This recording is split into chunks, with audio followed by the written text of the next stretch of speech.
E aí, galera, tudo bem com vocês? Espero que todos estejam bem, tá? Eu tô gravando pra vocês esse vídeo, né? A gente vai tentar gravar com uma frequência um pouquinho maior, né? Devido à complexidade de alguns assuntos, tá bom? Eu sei que a gente não vai ter a mesma interação como se a gente estivesse dentro da sala de aula, mas é importante que você anote a sua dúvida pra gente poder ir se organizando, tirando essas dúvidas, tá bom?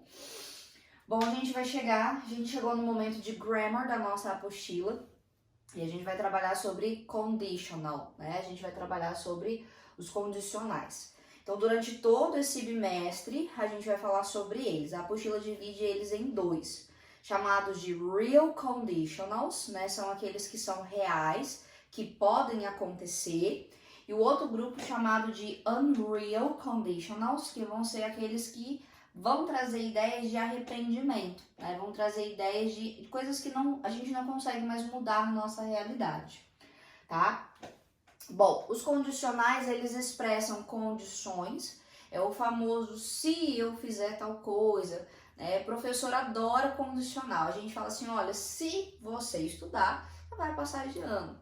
Se você entregar todas as suas atividades lá no Classroom, você vai ter o seu 10 garantido. Se você fizer tal coisa, isso vai acontecer. Pais também adoram, né, condicional. Você só vai em tal lugar se você fizer tal coisa. Então são condições. As condições, elas podem ser reais, né? Elas podem ainda vir a acontecer, ou elas podem ser irreais, ou seja, são aquelas que vão trazer por fundo um arrependimento. É quando eu falo, olha, se eu tivesse estudado, hoje eu estaria em tal série. Ou, por exemplo, eu posso expressar uma hipótese, né? Se eu fosse você, eu faria tal coisa. É uma situação que eu não tenho como ser você, então isso é um condicional irreal, tá? Normalmente na língua inglesa nós temos 4 condicionais: o zero, o first, o second e o third, tá? Também tem gente que chama de type 0, 1, 2 e 3, tá? Por types, né? O nome de types, de tipos, tá bom? Agora a gente vai começar pelo zero conditional, que é o mais fácil que a gente tem. O zero conditional, a gente vai usar para falar sobre talk about things that are always true, like a scientific fact. Esse primeiro condicional que a gente vê, o zero, ele sempre vai trazer informação de coisas que são verdadeiras. Pode ser uma verdade científica, pode ser uma verdade universal, pode ser um fato que sempre vai ser verdadeiro, que não vai mudar, não vai interferir. Posso usar ele também para falar a respeito de comandos, de ordens. Então, assim, coisas que a gente tem uma certeza que vai acontecer. Porque a frequência, né? Porque a situação sempre é a mesma.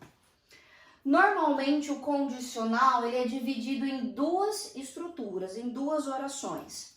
Existe a primeira oração que a gente chama de if clause, ou seja, é a oração que acompanha a determinação da condição, que é o if, tá? Então toda vez que falar assim, quem é que marca o condicional? O if, por enquanto o if, tá? E aí eu tenho a main clause, né? A oração principal, que é o resultado da minha condição. Então, se eu fizer tal coisa, qual que é o resultado? É a minha main clause. Normalmente, essas orações, elas não têm a obrigação de estarem nesse formato. Primeiro começa pelo if e depois vem a main clause. Não, elas podem estar invertidas. Mas o importante de você saber é que o tempo verbal não é alterado. Como assim? O tempo verbal que eu tiver aqui continua. Mesmo que eu jogue essa oração para cá, continua, tá? Eu não vou não inverter o tempo verbal, ele se mantém, tá? Eu carrego junto com a minha oração cada tempo verbal. O zero conditional, ele é o mais fácil, por quê? Porque eu vou sempre usar o mesmo tempo verbal, simple present, o presente simples, não muda, tá? E o que você precisa lembrar a respeito do presente? Você precisa lembrar que no presente a gente usa o verbo, no formato de base form, ou seja, é a forma natural do verbo, sem ing, sem ed, sem nada. É o verbo mesmo, tá bom? E esse verbo, ele vem sem a partícula to. Então, antes do verbo, lembra quando eu quero falar o infinitivo, né? To talk, conversar. Esse to é o que marca o infinitivo. Para jogar no tempo verbal, eu tiro e fica só o talk, tá? Nas frases positivas, quando eu tenho he, she ou it, os meus verbos recebem uma terminação. S, ES ou então IES. Tudo vai depender de como esse verbo termina, tá? S não é pluralidade, é só uma marca que eu tenho dentro do presente quando eu tenho essas três pessoas, tá? Se por acaso na minha frase aparece o verbo to be, eu preciso conjugar. Lembra, o verbo to be tem três formas no presente: am, is ou are. São as três formas que a gente vai ter. Lembra que eu conversei com vocês? O terceiro ano sempre vai ser um agrupado de tudo que vocês viram. Isso aqui, ó, foi lá o primeiro ano de vocês. Então a gente tá puxando tudo isso de novo agora para dentro de uma estrutura mais profunda.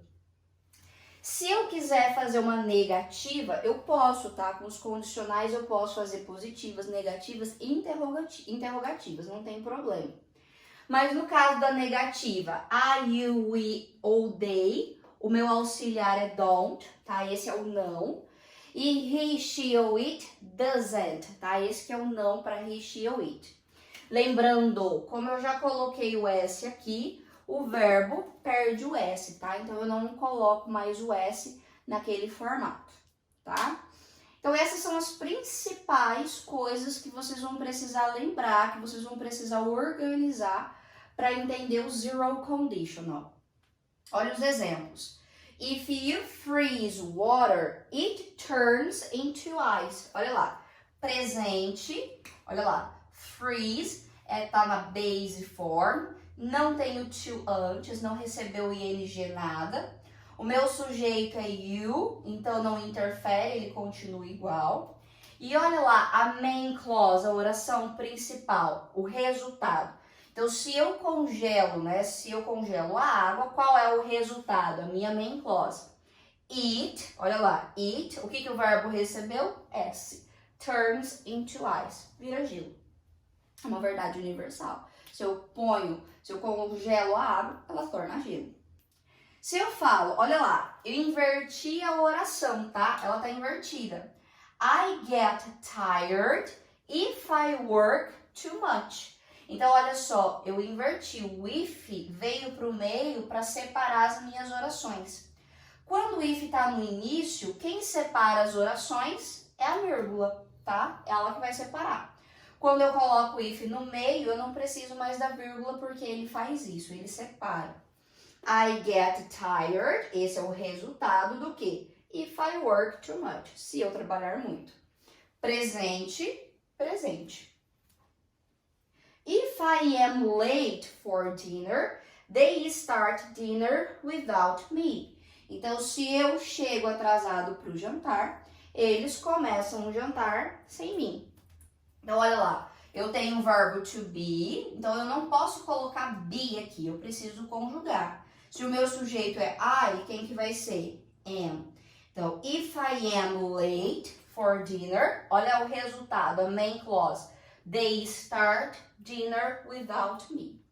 Então, o que você precisa guardar para a aula de hoje?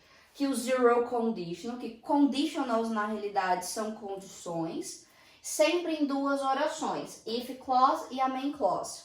Segunda coisa que você precisa guardar, que o zero conditional sempre vai falar de coisas que são verdadeiras, como, por exemplo, uma verdade científica, uma verdade universal, um fato que é verdade, tá? Que ele vai acontecer, que não é uma situação que eu vou jogar para o futuro, mas sempre vai acontecer daquele formato, é uma verdade, independente do que seja. E lembrar as regrinhas do presente, o que a gente tem para cada um deles, tudo bem? Agora, a gente vai para a segunda parte, que é o first conditional. Então, faça as anotações de vocês e daqui a pouco a gente vai para a segunda parte do vídeo. Só um pouquinho.